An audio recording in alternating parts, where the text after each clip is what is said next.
Hello and welcome to our Gold Learning viewers. I'm Fiona Lang Sharp, IBCLC Director of Communications and MC for Gold Learning. Well, I have the pleasure of sitting down and chatting with Linda Smith today, and she's going to be speaking at our upcoming Gold Perinatal Conference, and her presentation is titled Impact of Birth Practices on the Breastfeeding Diet. Welcome, Linda. It's great to have you here. Hi, Fiona. Good to talk to you. Well, of course, I'm always excited to chat with you. And in fact, I got to even hug you recently. I believe we were in Washington at a great conference. And so it was my pleasure to hear what's coming up in your life and what you've been doing. But perhaps you can go back and introduce yourself to our listening audience today and tell them what you're up to and what you're doing on a day-to-day basis right now. Well, day-to-day, excuse me, excuse me. On a day-to-day basis, I'm doing primarily developing programs and teaching health professionals about breastfeeding. That includes some writing, it includes some workshops, it includes preparing presentations like this one for Gold, um, workshops or lectures for upcoming conferences, my exam prep course. So I'm doing a lot of teaching and researching and keeping up to date with the research. And I'm still seeing a few mothers. Aw, gotta love those mothers, Linda, right? Well, I'm sure you, yes, I mean, I'm sure you still at get this those point, calls, right? I get the difficult calls. Aw, A grad student who I'm working with on a MPH, Masters of Public Health project, called yesterday. Her baby's 2 weeks old, and she oh, was sobbing because oh, because because life is falling apart. And yeah, right. So yeah, they're never simple anymore. Those were the no, long gone days. no, that's for sure. Yeah, I get those calls, and they really get my heart when I have a mother call and she says, "Hi, is this Fiona?" And then, they start unraveling. I'm sure it's the same for you, Linda. Yep. Aw, bless. Well, here we are today. We're talking about the impact of birth practices on breastfeeding. I know that this is very near and dear to your heart, and I have to commend you, Linda, that when I first started listening to you years ago, and in fact, you even came up to Edmonton, and that was another event in my hometown. But Oh my I this gosh, yes. yes, I right. I So remember this that one. Yeah. But this for me, I have to tell you, I have been fighting for a very long time, being a doula, working in the field, seeing everything that happens, and still a lot of people just being completely, ignorant, biased, not paying attention, excusing it, whatever. So absolutely delighted, of course, that you have taken this on and have been talking about it for some time.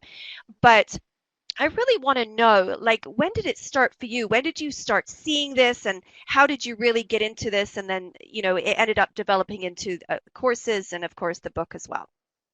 Well, I've been a childbirth educator since the 70s. In fact, I did my original training in Ottawa, Canada in the Oh, late 70s. So yep. we lived there for 3 years and I just loved that experience. So I moved to where I live now in 1989. And as the early 1990s came on, I started seeing healthy term babies who would open their mouth, start to go to breast, and stop. And I Mm, wondered, what is going on here? Because the variable that we never had to deal with before is term babies can suck. And I was seeing term babies that can't suck. right. And they couldn't turn their head one way, but they could turn the other way, or their shoulders were uneven, or their spine was curved one way and not the other, or they could only be comfortable at breast in one position. And my background is in physical education and athletic training, so I'm all about bones and muscles. And I thought, okay, what's going on in labor that is causing these healthy term babies to not perform like healthy term babies? And Right. that was my entry into all of this. Wow. That's incredible. And so really it was a on-site basis. You started to notice it and you thought, there's got to be more to this. I can imagine you being that sleuth, Yeah. and saying, And I'm not going to stop here, right? and I would actually get a little annoyed quietly with the mother who was in front of me because it was the same problem as the previous five.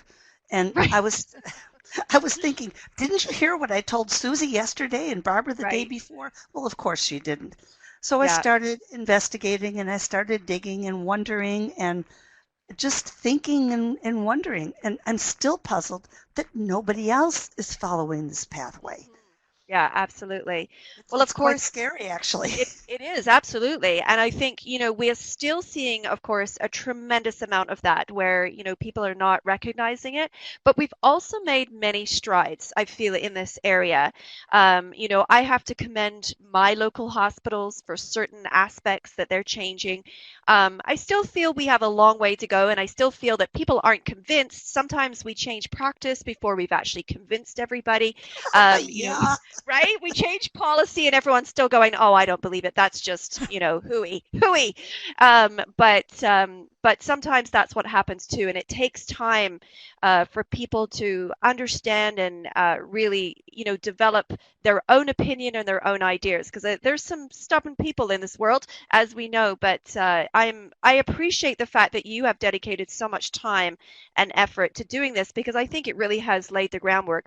The amount of time that I walk into people's offices, they do know you, Linda. That's the key thing. And so, that's you scary. know, well, I was going to say for better for worse. I'm kidding.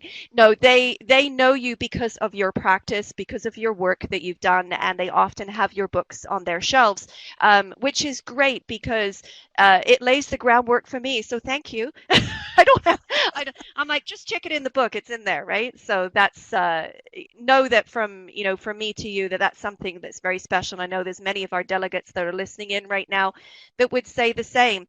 Um, I'm sure that you're going to get into more of this, in your full presentation. I wish I had more time today. I would just keep going because I've got all these little secret questions I've got built up for you. But I'm going to wait to the day, and maybe I'll sneak in one offline too. But let me ask you specifically about this presentation. You're going to be coming up live at our Gold Perinatal Conference, and so I want to know what are you excited about? Our delegates taking away, or what is the little snippet that you can't wait to share with them in regards to this specific topic? That there could be a clinical, physiological explanation to the baby and mother in front of you that are having difficulty breastfeeding. It could be emotional on the part of the mother because she's still traumatized by the birth. It could be the baby is still hungover from the medication that mother got in the birth. Um, that babies are supposed to be able to go to breast and suck, and mothers are supposed to put their babies there willingly, eagerly, and their breasts make milk. And Mhm. when it doesn't happen that way, there's a probable, likely, possible physiologic, psychological explanation for that. So, over the years, since I started investigating this topic 25 years ago, I keep asking questions. How come? Why are we seeing mothers that aren't bonding? Why are we seeing babies that are, quote, sleepy, unquote, after birth for many hours? They're not sleepy, they're drugged. So, Yeah. and why are we not telling mothers that? Or are we? Or are mothers so terrified that they're not hearing it or not prepared to hear it? Just what's going on? Why am I still seeing these problems in 2017 that I saw in 1989? Wow. Big questions, Linda. You just triggered some things in me too, let me tell you. The language we use with our mothers today and the lack, I mean, really, we don't do them a service by not informing them. And I recognize that. I know you do too. And wow, this is, like we said earlier on, we were chatting offline. This is a huge topic. And I know that, we get an hour to talk about it, in our live, but of course, we'll have access to you in our forums as well, which is really exciting because I can't wait. Honestly, can't because this stirs up so much conversation. I can't wait to, share this with our delegates and have some really great conversations on what we're doing, how we can do better, and how we can provide, really good care for our moms and serve our families better. I'm really happy that I'm able to address this topic to professionals because those of us in the lactation field have an influence on obstetric and midwifery practices. I don't want to lay the blame on the mothers because when you're pregnant, particularly with the first time, you are not the person that has a lot of control during the labor. in most of our settings where people So give birth true. these days. So this is not about what the mothers can advocate for. This is about what the system should be providing as standard of care. That's the Okay. whole issue with baby friendly. I grew up in sports, and you don't let a soccer game go on when there's broken glass on the field. So why are we letting these things happen to women and putting them in a position to be compromised when it could be changed? Other medical care changes the system so that the patient is safe. And Yes. that's what I'm advocating for the mother and baby to be safe and effective at the end of their birth experience. Absolutely. Well, I, of course, couldn't agree with you more. And again, I'll say it again, excited that we have an opportunity to have you come and speak on this, great topic. And, we're going to open up that can of worms and we're going to just hash it out, talk it through, right, Linda? And we're very hopeful. I know you are always such a hopeful person that we're going to see those changes. And I'm excited to hear the things that have been implemented already, because I'm sure we'll have some of those delegates online with us too. So thank you so much, Linda, for being with us here today. And I know we'll have a great opportunity to talk even more on our live day, which is going to be on October 10th. So go to our website at goldperinatal.com. You'll be able to see the schedule there, so you'll be able to check your local time, because of course, depending on your time zone will be different for everyone. You can register for our full conference there. You can also register for our keynotes as well. The kickoff date is October 2nd for our Gold Perinatal Conference 2017. Again, thank you so much, Linda Smith, for being with us here today. Well, thank you for letting me be part of this. Wonderful. And thank you to our listening audience for joining us once again. We look forward to having you back again. Bye bye for now.